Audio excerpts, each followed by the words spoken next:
परमेश्वर ने बताया कि उपदेशी को चाहिए कि 15वें दिन कोई धार्मिक अनुष्ठान यानी पाठ कराना चाहिए। अगर आपके गुरुदेव भगवान आश्रम में हैं तो आपने कोशिश करनी चाहिए कि हर 15 दिन में आप अपने गुरुजी के दर्शन करने जाएं। आप उस आश्रम में जाइए जिस आश्रम में आपके गुरुजी साक्षात बैठे हैं। यहां गुरुजी की गैर हाजिरी की बात नहीं हो रही है। जैसे आज ये लाखों की संगत बरवाला कांड के बाद गुरुदेव की गैर हाजिरी में लुट रही है, पिट रही है, ज्योति और पाठ के नाम पे, लड्डू जलेबी बर्फी के चक्कर में पड़ के।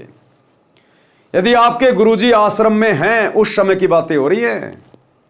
और यदि आप गुरुदेव के आसपास रहते हैं तो कोशिश करो हर 15 दिन में तो एक बार आप गुरुदेव के पास जाइए और जितना हो सके दान कीजिए, हो सके तो पाठ करवाइए।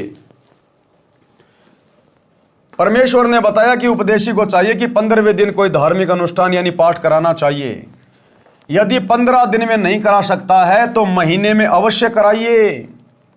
निर्धन के लिए कहा है कि यदि कोई रंक हो तो साल में 2 बार कराएं या साल में 1 बार अवश्य कराएं।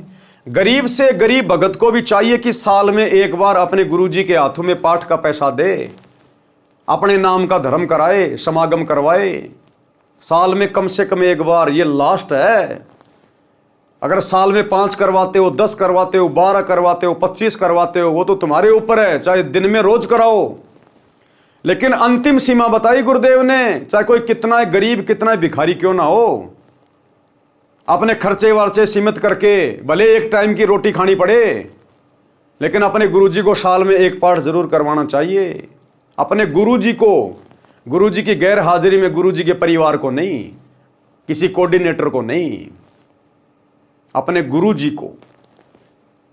और वर्तमान में हमारे गुरुदेव तो हिसार जेल में बैठे अपने मिशन के तहत, तो हम पाठ कैसे करवाएं? क्या हम दोषी बनेंगे परमात्मा के? नहीं। विशेष परिस्थितियों में भगत दोषी नहीं बनता। हम तो चाहते हैं पाठ करवाना, अपने गुरुजी के दर्शन करना, लेकिन मजबूरी है। हमारे गुरुदेव हिसार जेल में बैठे अपने मिशन के तहत, तो ऐसे में भगत को दोष नहीं लगता। ऐसे में भगत ने क्या करना चाहिए? भगत ने संकल्प कर लेना चाहिए। साधु भूखा भाव का, धन का भूखा नाई, जो कोई धन का भूखा साधु भी नाई। अरे ये कबीर परमात्मा सतगुरु रामपाल जी भगवान, जिनके आधे बाल पे पूरी सृष्टि नहीं है, जिसने 21 ब्रह्मांड के स्वामी ज्योति निरंजन को भीख में दे रखे सारे ब्रह्मांड, वो क्या हमारे पाठ का भूखा है क्या? वो 15-20 हजार रुपए का भूखा है क्या? वो तो केवल हमारे हाथ से थोड़ा बहुत धन लेके शुभ कार्यों में लगा के हमारे को धनवान बनाता है। आने वाले समय में कोई संकट आना हो, परमात्मा उसको टालता है। उसमें तो हमारा ही फायदा है, हमारा हित है, और वो पैसा भी हम उनकी प्रेरणा से ही लगाते हैं। तो कहते हैं यदि आपके गुरुदेव आश्रम में नहीं है, ऐसी स्थिति में भगत को दोष नहीं लगता। साधु भूखा भाव का, धन का भूखा नाई, जो कोई धन का भूखा साधु भी नाई। तो ऐसी स्थिति में आप जी ने संकल्प कर लेना चाहिए।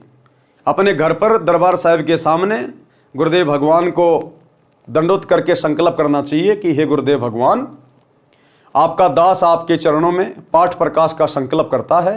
हे गुरुदेव, आप दास के पाठ प्रकाश को स्वीकार करने की कृपया करें। हे गुरुदेव, जब आप आश्रम में आएंगे उस समय दास आपके कर कमल में पाठ प्रकाश का पैसा देगा। तो परमात्मा प्रसन्न होता है। साधु भूखा भाव का, धन का भूखा